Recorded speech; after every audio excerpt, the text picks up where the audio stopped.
Assalamu alaikum students. Today we are going to discuss our new worksheet that is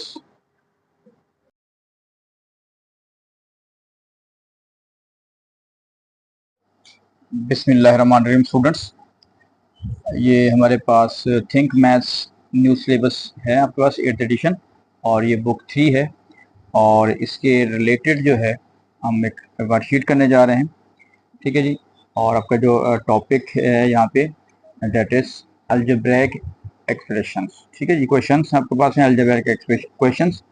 तो आपको पता है कि जैसे इक्वेशंस जो हैं वो नॉर्मली हमारे यहाँ इस सिलेबस में अभी तक दो टाइप की होती हैं, लीनियर इक्वेशंस और क्वाड्रेटिक। ठीक है जी। तो ये आपके पास क्वेश्चन नंबर 1 दिया हुआ है। प्लीज़ इसको आप पहले खुद करें, सॉल्व करें, जैसे हमने लास्ट भी एक वर्कशीट की थी। तो ये देखिए क्वेश्चन नोट कर लें बेटा। Solve each of the following equations. इसमें जो फर्स्ट पार्ट दिया हुआ है दैट इज 2 - 5 अपॉन x + 2 और इज इक्वल टू 1 3/5। ठीक है बेटा, ये फर्स्ट पार्ट है इसका। और इसी का जो सेकंड पार्ट आपके पास आ रहा है that is a - 2 upon 5 plus a - 1 upon 3 is equal to 1 and the third one is 6 upon 2b - 5 and -4 upon b - 3 is equal to 0। ये तीन पार्ट्स हैं और इन तीनों क्वेश्चंस को आप 5 मार्क्स के हिसाब से कर लेते हैं। ठीक है जी। तो 15 मार्क्स का एक टेस्ट है आपका और इसके लिए प्लीज़ आपने करना ये है कि ये तकरीबन मेरे ख्याल में आपसे 15 मिनट के अंदर अंदर ये हो जाना चाहिए। ठीक है, इतना ये लेंथी नहीं है आपके पास। ठीक है, इसको वीडियो को पॉज कर लें, पहले खुद करें बेटा और उसके बाद मैं इसको सोल्यूशन को डिस्कस करता हूँ। Thank you. हाँ तो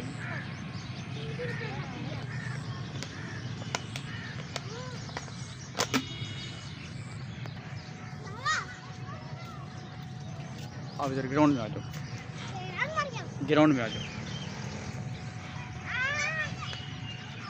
हाँ अभी जो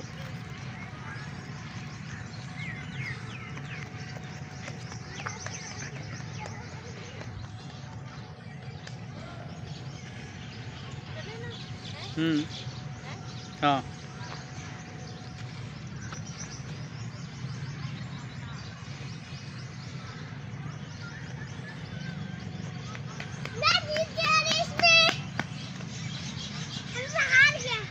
इसको ले आओ, हमजा को ले आओ। कटे आज नहीं, हमजा भी जीत गया।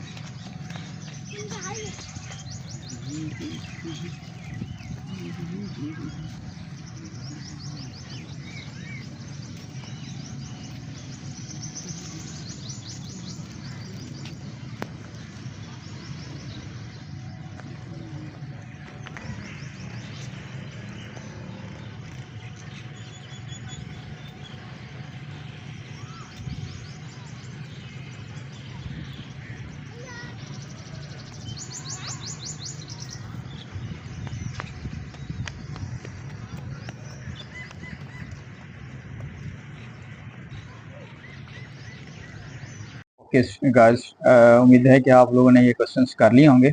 अब आप जरा प्लीज़ देखिएगा। इसमें सबसे पहले जो है ये आपके पास मिक्स नंबर में आपके पास दिया हुआ है, तो इसको आपने इम्प्रॉपर में कन्वर्ट करना है। That will be 2 - 5 upon x + 2 is equal to 5 अंदर 5 plus c that will be 8/5 हो गया। ठीक है जी।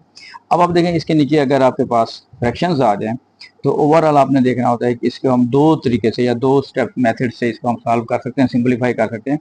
एक तो ये है कि आप पहले लेफ्ट साइड को सॉल्व करें और फिर क्रॉस मल्टीप्लिकेशन कर दें बाद में। दूसरा भी ये है कि आप ओवरऑल देखें फर्स्ट स्टेप में ही, यहाँ पे 1 है बेटा, ये 5 है और ये x + 2 है। तो हमने देखते हैं कि यह जो एलसीएम आपके पास आ रहा है वो 5 और 1 का 5 नंबर में और x + 2 ये आपके पास ओवरऑल क्या आ रहा है जी, ये हमारे पास इसका एलसीएम आ गया। अब हमने क्या करना है, जो एलसीएम होता है इसको, एलसीएम जो आपके पास होता है तो इसको हम ओवरऑल सबसे मल्टीप्लाई कर देते हैं। ठीक है, जब मल्टीप्लाई करेंगे तो हमारे पास क्या आ जाएगा, ये लिखा हुआ है आपके पास 2 को भी मल्टीप्लाई करें हम 5 × x + 2 से, फिर माइनस जब के पास 5/x + 2 है इसको भी मल्टीप्लाई करें 5 × x + 2 से और इज इक्वल टू जो हमारे पास 8/5 है इसको भी हम मल्टीप्लाई कर देंगे 5 × x + 2 से। ठीक हो गया। ये मतलब आपका स्टेप है। अगर उसको शो करना चाह रहे हैं तो वेरी गुड, अगर नहीं भी करते तो हम इस स्टेप को ओमिट भी कर सकते हैं। अब होगा क्या, ये देखिएगा हमारे पास ये तो वैसे सारा मल्टीप्लाई हो जाएगा, 5 टू द 10 हो गया, 10 को आप इन दोनों से मल्टीप्लाई कर सकते हैं। तो ये चलो इस स्टेप में अभी मैं यूं लिख रहा हूँ 10 इंटू एक्स प्लस 2। उसके बाद देखें ये जो x प्लस 2 वाला एक्सप्रेशन है ये इससे कैंसिल हो जाएगा। 5 को जब हम 5 से मल्टीप्लाई करेंगे तो that will be 5 5 are 25 is equal to, अब इस 5 को इस 5 से हम कैंसिल आउट कर लेंगे तो that will B 8 into x plus 2। ठीक हो गया जी। अब हम इसको मजीद मल्टीप्लाई कर रहे हैं, that is 10x plus 20 minus 25 is equal to 8x plus 16, यानी 8 को इससे भी मल्टीप्लाई करें और इसे भी हम मल्टीप्लाई करें। ठीक है जी। अब क्या कर रहे हैं, ये 10x हो गया, ये अगर इस स्टेप में अभी लेफ्ट साइड पे हम 10x और ये प्लस का 20 है बेटा और माइनस का 25, that will give you minus 5 is equal to 8x plus 16। और हमारे पास जो है 8 को उधर ले जाएंगे लेफ्ट साइड पे, 5 को अगर हम राइट पे ले आते हैं तो that will be 10x minus 8x is equal to 16 plus 5। ठीक हो गया जी। Now 10x minus 2x that will give you 2x और इज इक्वल टू 21। और उसके बाद हम जब 2 को इधर डिवाइड करेंगे, इधर भी डिवाइड करना है, इधर भी डिवाइड करना है, यहाँ से कैंसिल आउट हो जाएगा, x इज इक्वल टू, अब देखें ये बेटा आपके पास इम्प्रॉपर फ्रैक्शन है, तो जब भी इम्प्रॉपर फ्रैक्शन होती है तो आप उसको मिक्स नंबर में कन्वर्ट कर लेते हैं। इम्प्रॉपर फ्रैक्शन क्या होती है, ये आपका, इसको हम कहते हैं, ये आपका न्यूमरेटर है और ये आपका क्या होता है बेटा, डिनोमिनेटर होता है जो किसी भी फ्रैक्शन में। ठीक है, अगर न्यूमरेटर की जो वैल्यू है वो आपके पास बड़ी हो और डिनोमिनेटर वैल्यू छोटी हो तो हम कहते हैं ये इम्प्रॉपर है। जैसे आप कार्टून वगैरह में भी देख रहे होते हैं तो हमेशा प्रॉपर शेप क्या होती है, अगर हम बनाएंगे तो ऊपर छोटी शेप होगी, जैसे किसी भी आप कार्टून को शो करना चाह रहे हैं, और नीचे बड़ी शेप होगी, तो ये प्रॉपर का कॉन्सेप्ट बन जाता है और ये क्या बनेगा आपका, इम्प्रॉपर का कॉन्सेप्ट बनेगा। ठीक हो गया। तो अब भी इम्प्रॉपर फ्रैक्शन होगी तो उसको आपने क्या करना है, मिक्स नंबर में कन्वर्ट करेंगे, तो 20 को डिवाइड कर देंगे आपके पास 10 से, अगर हम इसको कर दें 20 10 आ जाएगा, आपके पास 1 आ जाएगा बेटा, यानी 2 से करने के बाद अब तो 10 1/2, 2 1 2 हो गया बेटा, फिर 1 उतारेंगे यहाँ पे 0 पे जाएगा तो 1 आ जाएगा, तो इस तरह भी आप कर सकते हैं। तो आपके पास क्या है, x इज इक्वल टू 10 1/2, तो ये आपका पहला आपका आंसर आ जाएगा। ठीक है जी। अच्छा, लास्ट पार्ट के भी उसको आप 5 मार्क्स देख लें और उसमें देखिए आपने कितने मार्क्स आपके बनते हैं। इसमें भी हम वही को टेक्निक यूज कर रहे हैं। बी पार्ट है बेटा आपके पास a minus 2/5 plus a minus 1/3 upon 1 minus 1/3 is equal to 1। अब देखें इसको कैसे सॉल्व कर सकते हैं। जैसे मैंने पहले बताया था कि आप लेफ्ट साइड को अलग सिंप्लीफाई कर लें, फिर क्रॉस मल्टीप्लिकेशन करें तब भी ठीक है, वरना देखें इसको अगर हम 1 कर लेते हैं तो 5 इंटू 3, या बस एलसीएम बेटा इसका कितना बन गया है, 15 बन गया। ठीक है, अगर किसी को समझ ना आ रही हो तो ऐसे आप 5 और 3 का एलसीएम इस तरह भी ले सकते हैं, तो एलसीएम बन जाएगा आपका 15। ठीक है जी।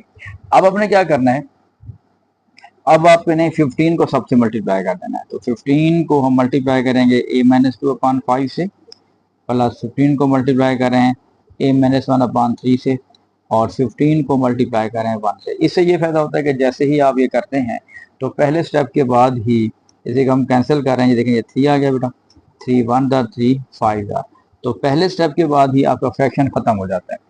ठीक, अब हमने क्या करना है, इस 3 को दोनों से मल्टीप्लाई करना है, that will be 3a minus 3 2 6 plus 5a minus 5 1 5 is equal to 15। ठीक है जी।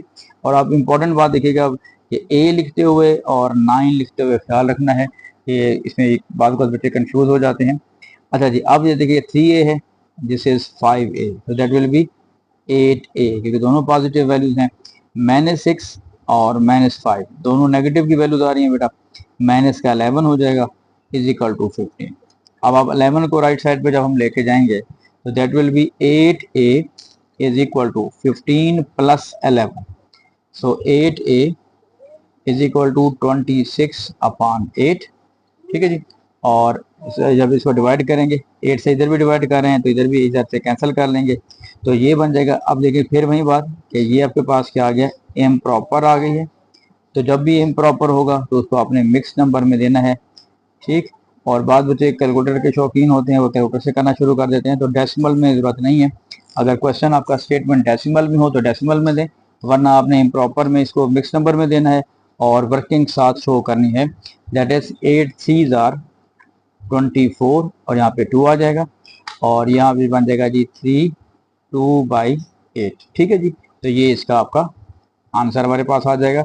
और इसको मजीद आप अगर सिंप्लीफाई करना चाहें स्टेप को, तो देखिए ये 2 1 और 2 4 तो इसको हम 3 1/4 भी कह सकते हैं। ठीक है, अगर नॉर्मली होता है कि जब कोशिश करें कि इधर भी आप सिंप्लीफाई कर सकते हैं, अगर पहले से सिंप्लीफाई हो रहा है, नहीं होता तो इस स्टेप में भी ये सिंप्लीफाई हो सकता है।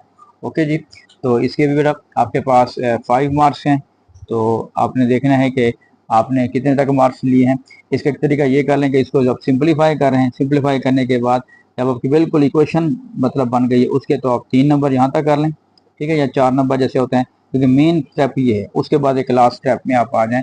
ठीक है, और बाद बचे क्योंकि एक दूसरे से पूछ लेते हैं कि आंसर क्या आ रहा है, सिर्फ आंसर लिख लेते हैं जी और वो कहते हैं जी आंसर तो ठीक है हमारा, नंबर अपने आप को पूरा देने की कोशिश करते हैं। मेन आपके पास ये सारे स्टेप्स हैं, इनको भी आप देखा करें। ठीक है जी, ओके जी, आज की वीडियो की हमारा ये लास्ट पार्ट है। आप देखें इसमें लिखा हुआ है 6/2b-5 और -4/b-3 इज इक्वल टू 0। तो इस क्वेश्चन को भी बेटा आप दो तरीकों से अटेम्प्ट कर सकते हैं। पहला कॉन्सेप्ट ये है कि आप अगर हम इसको ऐसे ही रहने दें तो हमारे पास ये एलसीएम बन रहा है 2b-5 इंटू b-3, यानी दोनों को आपस में मल्टीप्लाई कर दें, वही एलसीएम वाला कॉन्सेप्ट आ जाएगा। ठीक है, लेकिन यहाँ पे क्या आ रहा है कि आपके पास जो फ्रैक्शंस बन रही हैं, यहाँ पे दो फ्रैक्शंस आ रही हैं, तो आप क्या कर रहे हैं, इसको इधर ले जाएं अगर, तो that will be 6/2b-5 is equal to, क्योंकि यहाँ पे 0 है, 0 में वो जाके जब ऐड होगा तो वो वैसे का वैसे आ जाएगा 4/b-3। अब यहाँ पे ख्याल रखना है, जैसे मैंने लास्ट ए और 9 की बात की है, तो इधर आपने 6 और b को केयरफुली लिखना है। ठीक है जी, अब हम क्या कर रहे हैं, इधर आप आसानी के लिए यहाँ पे हम क्रॉस मल्टीप्लिकेशन कर सकते हैं कि इसको एलिगेशन मल्टीप्लाई कर देते हैं, इसको इधर मल्टीप्लाई कर देते हैं। This concept is known as the cross multiplication. ठीक है जी, इसको हम क्या कहते हैं जी, क्रॉस मल्टीप्लिकेशन। और ये तब होती है जब दो फ्रैक्शन हो और इक्वल के एक लेफ्ट साइड पे हो दूसरा उसके राइट साइड पे हो, तब हम ये अप्लाई कर सकते हैं। अब इसको कैसे करेंगे, that is 6 into b-3 is equal to 4 into 2b-5। हाँ जी, यहाँ तक क्लियर हो बेटा। अब हम क्या करेंगे, सिंपल आपने इसको दोनों से मल्टीप्लाई करना है। 6b-6 सीधा 18। अब बच्चे बहुत सारे यहाँ पे कॉमन मिस्टेक ये करते हैं कि एक से मल्टीप्लाई कर रहे होते हैं, नॉर्मली फर्स्ट जो टर्म होती है दूसरी टर्म से मल्टीप्लाई नहीं करते। तो इस तरह अगर ये वर्किंग कर लेंगे तो मिस्टेक से आप बच सकते हैं। तो 4 2 8 b-5 4 20। अब देखेंगे b वाली जो वैल्यूज हमारे पास आ रही हैं, अगर मैं इसको इधर ले जाता हूँ और 18 को राइट साइड पे ले आता हूँ, तो 6b+8 है, लेफ्ट साइड पे जाएगा तो उसका साइन चेंज हो जाएगा, that will be -8b is equal to -20, तो पहले से है, तो -18 जब राइट साइड पे जाएगा दैट विल बी +18। क्लियर जी। अब हमारे पास क्या आ रहा है, अब बड़ी वैल्यू बेटा देखिएगा नेगेटिव की है और 8 में से 6 माइनस करेंगे दैट विल बी -2b। और छोटी छोटी मिस्टेक्स होती हैं, आपने अगर क्वेश्चन अटैम्प्ट किया हुआ है तो आपने एक एक स्टेप को देखना है। ठीक है, कि कोई गड़बड़ ना हो आपकी। इधर भी वही कॉन्सेप्ट आ रहा है कि -20 है +18 है, बड़ी वैल्यू जो है उसका साइन नेगेटिव में है, तो लार्जर वैल्यू जो होती है उसको हम साइन लगाते हैं 20 - 18 दैट विल बी 2। तो फिर हम अगर डिफरेंट साइन हो तो फिर हम माइनस करेंगे, अगर सेम साइन होते हैं तो साइन वहीं लगाते हैं लेकिन हम उसको ऐड करेंगे। ओके जी, नेक्स्ट वन। अब हमने 2 को डिवाइड करना है, इधर जाके हम 2 अगर डिवाइड हो जाएगा तो -2 डिवाइडेड बाई -2, तो b is equal to, cancel करेंगे 1 आ गया जी, b इज इक्वल टू 1, तो हमारे पास ये आंसर आ जाएगा b इज इक्वल टू 1। के उम्मीद है कि आप लोगों ने इसके अटैम्प्ट कर लिए होंगे जी। ठीक है, और ये बहुत ही आसान थे, आपके पूरे ही नंबर आने चाहिए, लेकिन अगर फिर भी कहीं पे गड़बड़ है तो आप उसको प्लीज़ देख लीजिएगा। ठीक है जी, बेस्ट ऑफ लक बेटा। और इसको अगर आपके पास, प्लीज़ इसको शेयर भी कर दें और मेरे चैनल को सब्सक्राइब भी कर दें। ठीक है, और इसको आप best of luck, thank you.